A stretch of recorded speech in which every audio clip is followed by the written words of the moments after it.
it's me again, Vacation Lisa. Now listen, I know that we've only barely opened the vault here to revisit some of the most loved episodes of all time and my personal favorites. But I'm having a lot of fun with this, and I hope you are too. This next one struck a chord, pun intended, for several reasons. Stephen Sharp Nelson needs no introduction. It was such a delight to have him in the studio. I gave him a little mug with the show logo on it. He texted me from his car with a picture of him holding the mug, and it felt like Christmas. And I think this episode resonated so much because it has a powerful, comforting message for all parents. On the surface, it seems like we're talking about music, all that time, effort, and money we sink into those lessons for our kids that they may or may not stick with in the end. But there's a much larger lesson about all of the things that we do as parents of any age, where the benefits aren't immediately apparent and where self-doubt starts to creep in. Not only does Stephen have stories that will make you laugh and maybe even shed a few tears, but he has a beautiful perspective on parenting that is meaningful to me, even with all of my kids being grown up now. I hope you'll love this throwback to our episode with Stephen Sharp Nelson, How to Fine-Tune Your Relationships with Your Kids. There are parents out there that might be shaking their heads and saying, I wish I wouldn't have given up my instrument. I wish my child wouldn't have given up. Can I please tell you that every single second you or your child spent with an instrument is gold and was worth it.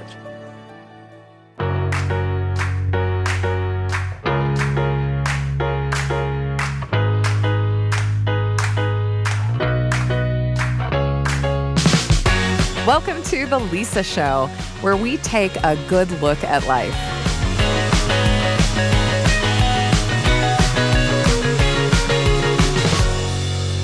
Hey, it's Lisa. As you may already know, I am a big music fan. But I think my parents had dreams of me not only being a fan, but a real musician. So they put me in piano lessons at age 8. It was a Valentine household rule. Everyone had to do piano lessons when they were 8. No buts. Neither of my parents learned to play, and they were not going to make that same mistake with their kids. Well, as with a lot of things, didn't quite turn out the way they expected. One of their children did turn out to be a professional musician, but not a pianist. My brother James is a professional guitarist, but the rest of us, we tapered off on our lessons. I think I quit around age 14. And if I'm being honest, I think I enjoyed my siblings' lessons way more than my own, because when my lesson was over and it was their turn, I would go upstairs and play Barbies and Beatles records with my teacher's daughter. Now, today, I have a friend in the studio who did become a professional musician, and one you've probably all heard of, Stephen Sharp Nelson of The Piano Guys. The Piano Guys are chart-topping internet music sensations, known for their creative music covers and exotic filming locations. Now, we all know Steve is an incredible cellist who knows how to rock a vest, but Steve is a symphony of endearing personas. One minute, he's a comedian that will make your stomach hurt from laughing, and next, he's that best friend that will cry with you over a hard day. Steve loves people, but no one more than his family. As a father of 4, Steve has a treasure trove of hard-won wisdom when it comes to ideas for fine-tuning our relationship with our kids. And he'll share some of those ideas in this episode. And spoiler alert, a lot of good parenting happens in the garage. You'll see what I mean. I've told you a little bit about Stephen Sharp Nelson of The Piano Guys, but now I'm going to let him introduce himself. Generally, I just say I'm a musician. And then that intrigues people. And there's always a follow-up question. Really? Because people are like, can people do that and make a living? I mean, it's fascinating to people. I mean, we know the only difference between a professional musician and a large pizza is that the large pizza can feed a family of 4. That's the big difference there. I mean, do you like that? Professional musicianship, I tell you, it's such an oxymoron. It's interesting to see where people go with, I'm a musician. Oh, okay. Are you in a band? Kind of, sort of. I guess you could call it that. And then it's just sort of fun to go from there.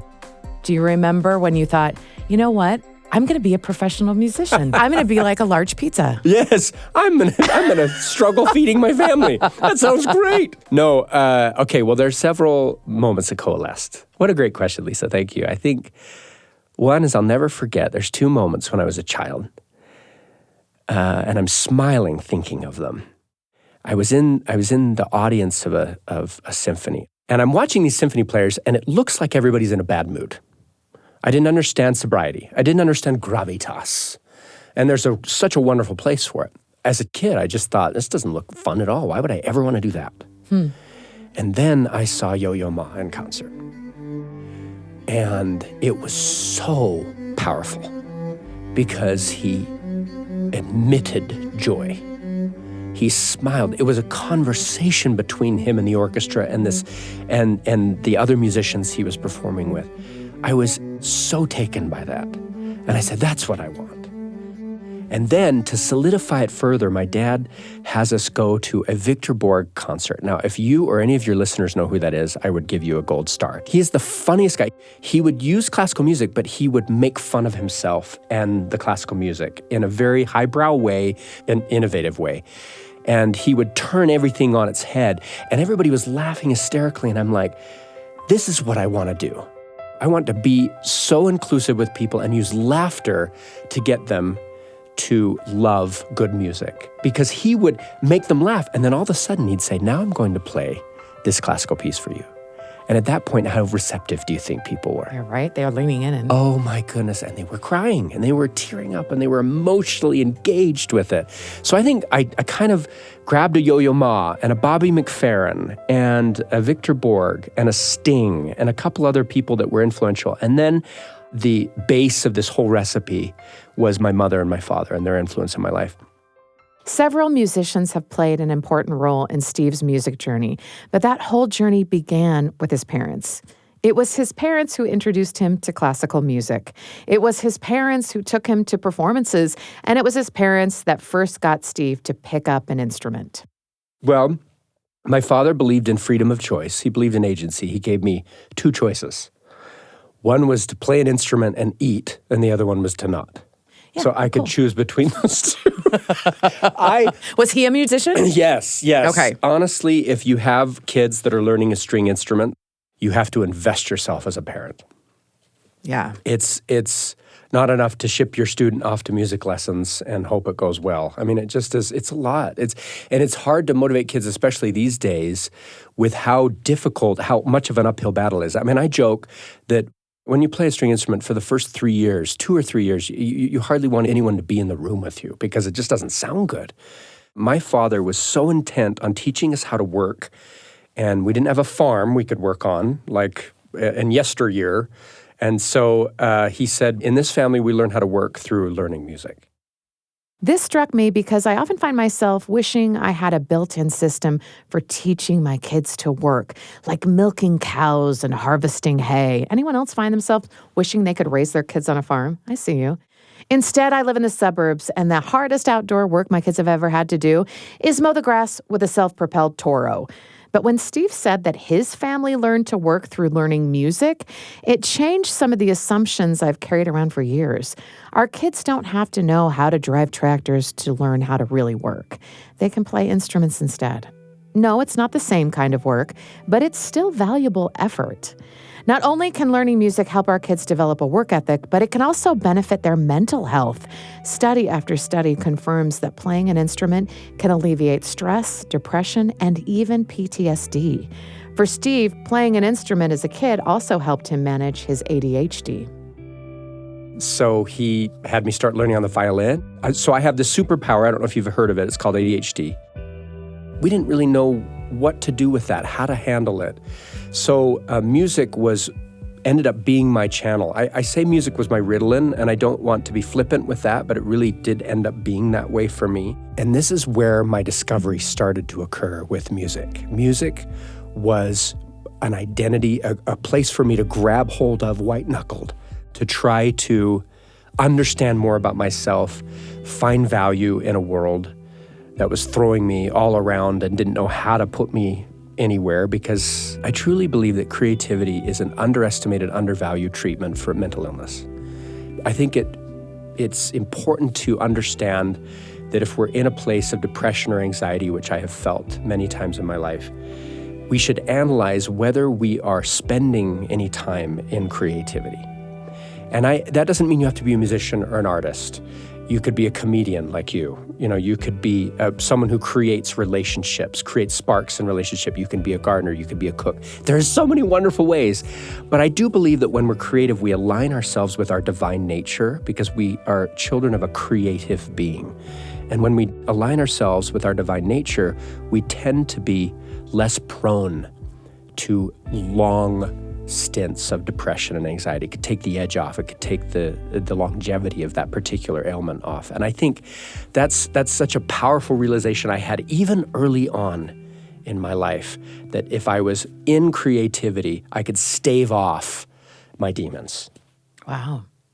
As a child, you don't have that perspective, right? But looking back, you can. Right. And I think that's why one of the many reasons why parents put their kids in music lessons or expose them to lots of different creative arts. For you, it was music. And it's hard to sort of express that to children and also to say, okay, now you need to sit down and practice, right? What is your perspective on how your parents got you to practice and put in the time, and then how you do that as a parent? The implementation of it, I think, is also requires creativity. Oh, it totally does. And my dad was an expert at this. Yeah. He used incentives, and I called them threats sometimes when I was a child, but it's semantics. It's semantics. It's all branding. It's all branding. But honestly, what he would do is he taught me as a child. We wish that they could understand that hard work is a reward unto itself. I know. And it's just that our brains and our personalities and things that we're expecting, we're not mature enough for that. So don't expect a child to understand that. Some do. Some are outliers. But for me, it was incentives. And each child's incentives are different. Yep. And as they mature, their incentives change. And so I think what we do is we go through some gymnastics as parents to discover what incentives work and not assume that incentive has tremendous longevity to it, that our creativity needs to be refreshed. Oh, that's a great perspective. So my father, with my sister Camille, he could get her to do almost anything on the violin with gum. No way. It was just a pack of gum. That's amazing. And that's all it took. But he had to be creative. What he did is he put it on the edge of the music stand, one edge of the music stand. And when she'd do something right or when she'd play something well, he'd inch that pack of gum towards the other end of the music stand. And she would focus on that rather than focus on how painful it was to practice and how bad it sounded, She focused on, I'm doing something, this is working. And then at the end, she gets to catch the pack of gum as it falls off the other side of the music stand. So that is an analogy. Mm-hmm. You can use that as an analogy to apply to whatever your child's situation is. Do you know what your child's incentive driver is? Some children, money matters nothing to them. Some children, it's playtime. Like I have a daughter that she needs to get her practicing done before she has a play date with a friend. And that's all that it takes. And I don't know how long it'll last, but that's all that it takes. The creative outlet provided by playing a musical instrument is invaluable. It teaches our kids how to work, it improves their mental health, and it gives them an outlet to express themselves in their divine nature. But chances are these things won't happen without intentional and creative efforts on our parts as parents. We aren't meant to have an easy experience getting our kids to practice music, but we are meant to try. Lest you think I've mastered this idea and that I have 5 virtuosos at home, I don't. I didn't stick with the piano, and most of my kids didn't stick with their instruments either. I do wish I had practiced more, and I wish that I had gotten my own kids to practice more. Let's just add it to the list of parental regrets, shall we? But whether we are in the trenches of trying to get our kids to do 30 minutes a day on their violins or trumpets and pianos, or if our kids have already put their instruments behind them, like mine have, Steve has some words of encouragement. There's a couple things I want to say, Lisa. One is I would urge parents not to give up and to give themselves grace, because you are paddling up. It's such a fast current right now against you and your child that is trying to carry them down the easy path that does not result well, that does not end well. It's convenience as the driver, and ease, and we're glued to this narcotic screen that is intent upon capturing every aspect of who we want to become and robbing it from us. So give yourself grace. Don't give up. Keep trying things. And then the other thing that I'd say is there are parents out there that might be shaking their heads and saying, or maybe about their own life too, I wish I wouldn't have given up my instrument. I wish my child wouldn't have given up. Can I please tell you that every single second you or your child spent with an instrument is gold and was worth it.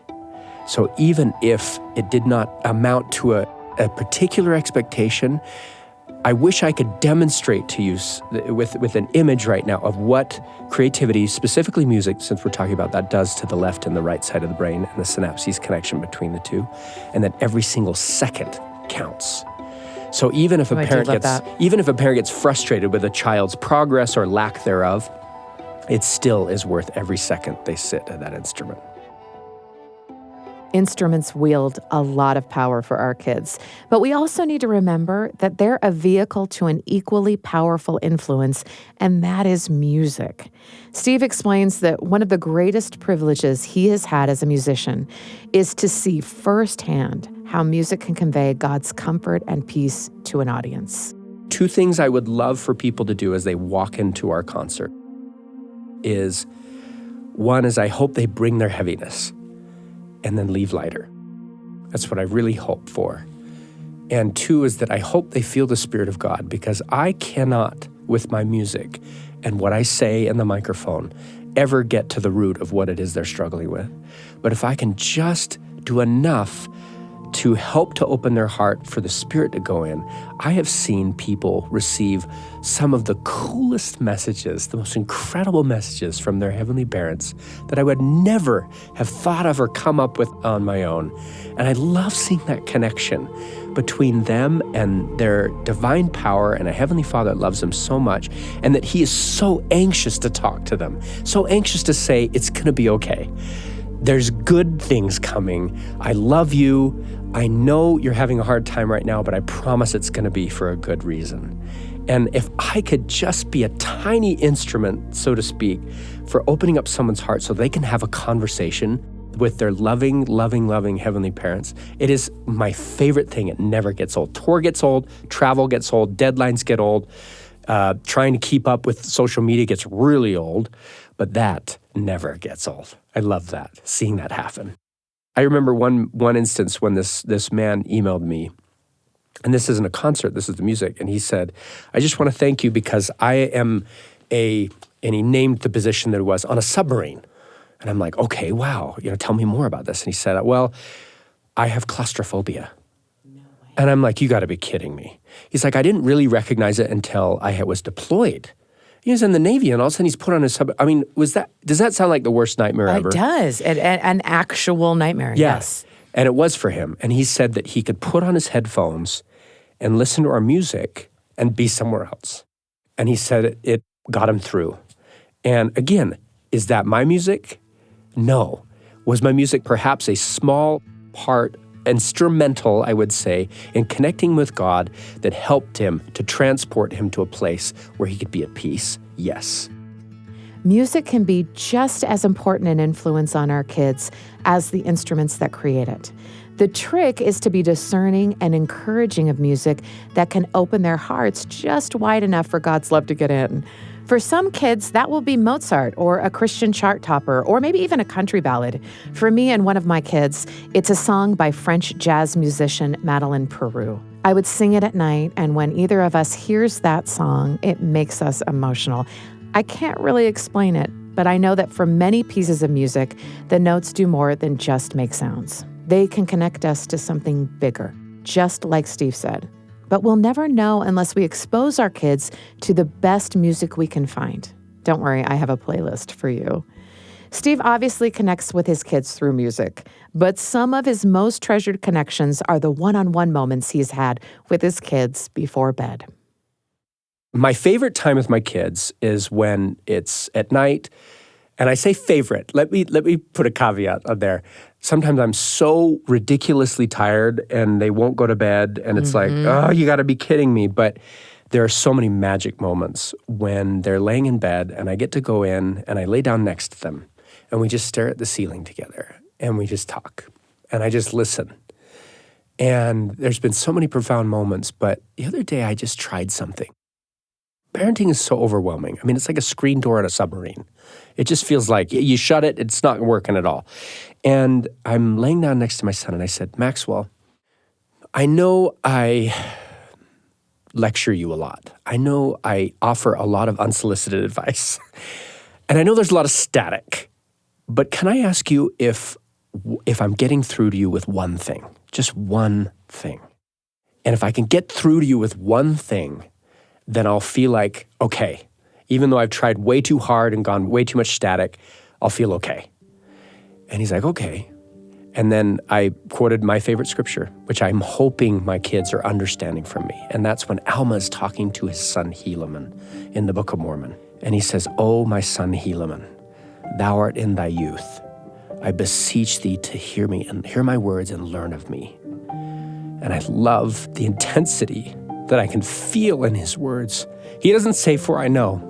There's so much significance in one word. He says, "For I do know," which says to me, Lisa, that he's said this many times.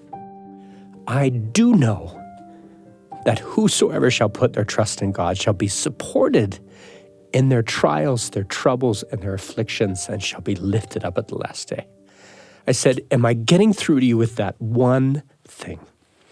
And he says, I think so. I mean, it was just like, you're like, do you understand? So I'm like, okay, Heavenly Father. And I was like, Heavenly Father, I need some help here. That didn't go as well as I hoped. And it was still worth it to do that. And so I go into my daughter's room, 11-year-old daughter, and I try the same thing. I said, Annie, I know I give you a lot of unsolicited advice, but all the preamble. And then I said, am I getting through to you with this one thing? And parents out there, whatever that one thing is, decide what it is. And ask your child if you're getting through. Why don't we do that? Am I getting through to you with this one thing if all this other stuff could be just tossed aside? And so I said, Annie, and I used her name, Annie, thou art in thy youth. I beseech thee, hear my words and learn of me. For I do know that whosoever, and then she quoted the rest with me. And I was like, thank you. I was like, okay, 1 out of 4. I mean, 25 batting 250, that ain't bad, And it was just such a wonderful moment that you don't know. And I think my son really was getting it. He's just a teenage boy. But I think your children really are internalizing a lot more of what you're trying to get through to them, honestly. And sometimes when you ask them, you might have an experience where it's like, oh my gosh, I'm not getting through. And then you can adjust. But you might also have a surprise waiting for you that they will say, yeah, I totally get it. And they'll quote whatever it is that you're trying to get through to them right alongside you. And that was a really beautiful moment, I think. I think as parents, we are always hoping and praying that our kids get it, whether that's a lesson we've tried to preach a million times or just understanding our love for them. But it never crossed my mind to actually ask my kids if that one thing is getting through. It's such an easy and meaningful thing we can do, because even if our kids don't respond or react the way we'd hope, the very asking of the question, one-on-one, without distractions, can be a teaching moment for our kids. They're going to know how we feel. They're going to know that we're trying, and they're going to know they are loved. As you can tell, Steve's kids are a priority to him. But keeping priorities straight isn't always easy as a parent, and especially as a parent who does a lot of traveling for a music career. Steve says keeping our priorities in place is a lot like doing dishes. Well, spinning plates, really. And it's not easy. I struggle with that every day. I don't have a formula for it. I will just be totally vulnerable and say that it's something I practice and I would love to get better at. First of all, I believe that there isn't a perfect balance. It's a lie. And if you try to pursue that, if you try to adhere to something like that, you'll just frustrate yourself. Throw it out. Get rid of it. I believe life is like spinning plates. If you've ever seen those guys spin the plates, it's great. I love this analogy because it's like you have all these plates in the air. First of all, you have to decide on how many plates. It's up to you. You can't ever blame the plates in the air on anybody else. Everything stemmed from something that you've made a decision on. It's a choice which plates are in the air. Which plates, first of all, are non-negotiable. If they're wobbling, doesn't matter what other plates there are, you're going to that plate. Because you know how it works, right? You spin it, and then when it starts wobbling, you go back and you spin that plate again. And you can't spin more than one plate at the same time. That's lesson number 1. Lesson number 2 is you have to decide which plates are non-negotiable, so even at the expense of other plates. And then the third thing I've learned is that it's a lot easier to take a plate off and set it down nicely than let it wobble and fall and break and feel like a failure and feel like, and not be able to piece that together. It won't ever be the same, So I think that there's a lot of wisdom in deciding how many plates you are mentally well enough to have in the air and how many plates you can spin. But the most critical lesson of all is that when you are spinning that plate, it has 100% of you. When I'm on tour, I'm spinning the tour plate. Yes, I will still call my wife once a day. I'll try to FaceTime my kids once in a while. But honestly, I've just said, I'm going to spin that tour plate like mad and that work plate so that when I get home, it just spins on its own and I've spun it enough and I don't think about it. And when I'm home, I'm spinning that family plate, but it has 100% of my focus. I'm not on my phone. I'm not thinking about 10 different things at once. Is this hard? Yes. Do I do it well? I give myself a B-. But being present, I think, is a key to happiness in life. I think if we're scattered, it is so difficult to be happy. And this is coming from an ADHD guy. I've had to really work very hard at this.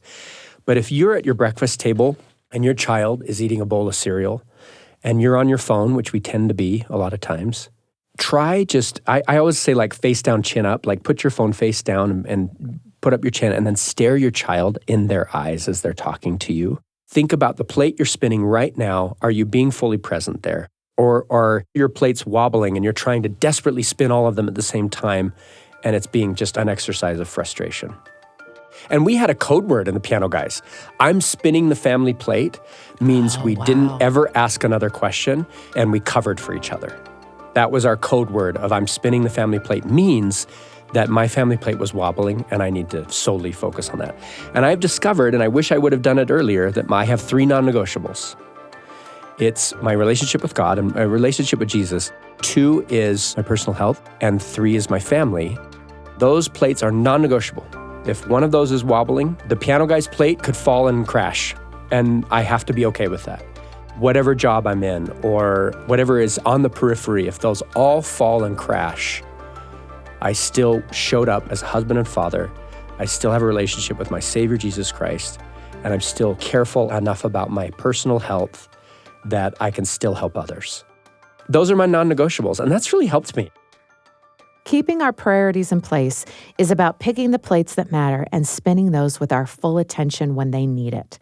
And one of those plates should always be our family. I love Steve's reminder to be face down and chin up when we're talking with our kids. Phones down, eye contact, no distractions. And those rules apply to children and parents alike. They need to know they are a priority. We don't need to spend all of our time with them for our kids to know they matter. But when we do spend time with them, it should count. Sometimes we want to spin that family plate, but we don't know how to do it because steadying the wobbling feels too hard or too tiring or too overwhelming. We've all been there. This is where garage prayers come in. When I come home from a long trip and I'm super tired, and I have, I say a garage prayer. That's a side story. I love garage prayers. Have you ever said a garage prayer? Oh, I spend a lot of time in my garage. Okay. I feel seen all of a sudden. I was like, how did you know that this is a thing? I don't talk about anybody. This. I'm like, I'm kind of creeped out a little bit. Yeah, I know what a garage prayer is. So they're most desperate prayers. Garage prayers give me the serenity. Oh my goodness. Like there's the temple and then there's the garage for me almost because of how sacred that place is. Yes, it's a big mess and it's a giant mess. It's my inside of my head. But it's right before the threshold of your home. Exactly. Before I go home. Okay, so tell me about your garage prayer. I'm not feeling it. I'm overwhelmed. I don't know what I'm doing. This is too much and I have to do this thing. So help me do this thing. I can't believe I've found a kindred in this. This is so weird. Oh my gosh. Yeah. So my garage prayer is so similar to that. I can't tell you how many times my daughters come out into the garage and been like, what are you doing? Why Mom, are you sitting there? And I'm like, just a minute. I just put my finger up, just a minute, like finishing a call. Because technically it's a call. A long distance one, albeit. Yep. I'll be in it just a minute. But it's so important because I would hope that everybody would discover this incredible opportunity. And I look around and I'm like, I should probably clean my garage or organize it. It should be a little bit more sacred here. Like if I pray in here all the time, I should probably not have this. Here's the greatest part about that is that God comes into our mess with us, and there's no more of a truer analogy of that than my garage. He's not going to be like, you know what, until you clean your garage, I'm not going to be involved until that shelf is alphabetized, you know. Get your stuff together. Yeah, exactly. Despite your garage and the way it looks, I'm going to come and I'm going to help your anxiousness. Yeah. All you need to do is ask. Yeah. Oh, I love that. Yeah, I do too. That's so good. Yep. Even your garage can be your holy place. When we pray those desperate parent prayers surrounded by bicycles and bins, we can know they'll be heard. Our kids are God's kids too. He's anxious to help, and He will meet us in our mess. No organization required. I love that Steve is a fellow garage prayer offerer. Sure, he's a musician, but he's also a dad. He gets it. And that's why I'm so glad he came on our show today. Everything Steve has shared about connecting with our kids rings true to me. Supporting our kids in their music lessons and practice sessions won't be easy. In fact, it will absolutely require creativity to find the right incentive to keep our kids going. But whether they stick with an instrument or not, we have to remember that every second with music counts, especially when it comes to mental health. And who doesn't want to give their kids a little boost in that department, right? Music provides us the ability to connect with our kids, but we can also connect with them in conversation, phones face down, chins up. And if we really want to know how things are going with our kids, we might even want to take a moment before bed to ask them if the one thing we care most about is getting through. And I know it sounds vulnerable, but boy, I think we could really learn some things. Finally, we all want to be good parents, but we have so many plates we have to spin, it can feel overwhelming and like nothing in our lives is getting our best energy, especially our kids. That's when we need to focus on spinning the few plates that matter most in life, including the family plate, by being fully present when we're with our kids and enlisting garage prayers for God's help. I'm so grateful for Steve's advice. His ideas actually remind me of something that I've seen him do on stage when he performs. Before he gets ready to play, Steve does a quick tuning check to make sure his strings sound right. He does it so quickly you might not even notice it.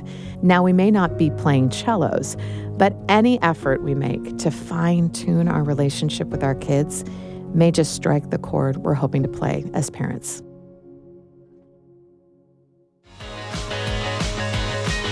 The Lisa Show is a production of BYU Radio, hosted by Lisa Valentine Clark. This episode was produced by Erica Price with help from Kenny Mears and post-production by Kit Merrill. If you want more information about our guests, Stephen Sharp Nelson, or the Piano Guys, you can find links to their website and YouTube channel in our show notes. If you haven't subscribed to The Lisa Show on YouTube, you can find even more content on our channel, including the Council of Moms filmed live in our studio. As always, thanks for your messages. We read them all, and thanks for listening. Remember wearing out your favorite VHS tape or scratching that one DVD from playing it on loop? Movies didn't just entertain us, they shaped us. On the new BYU Radio original podcast, Voiceover, Movies That Move Us, Film Studies PhD Heather Bigley unpacks the scenes that stayed with us long after the credits were rolled. Each episode, she's joined by guests who share movie moments that shifted perspectives, sparked self-reflection, and stirred the soul. Heather brings a mix of movie history, behind-the-scenes know-how, and personal passion to every conversation. Listen to Voiceover, Movies That Move Us, now on BYU Radio or wherever you get your podcasts.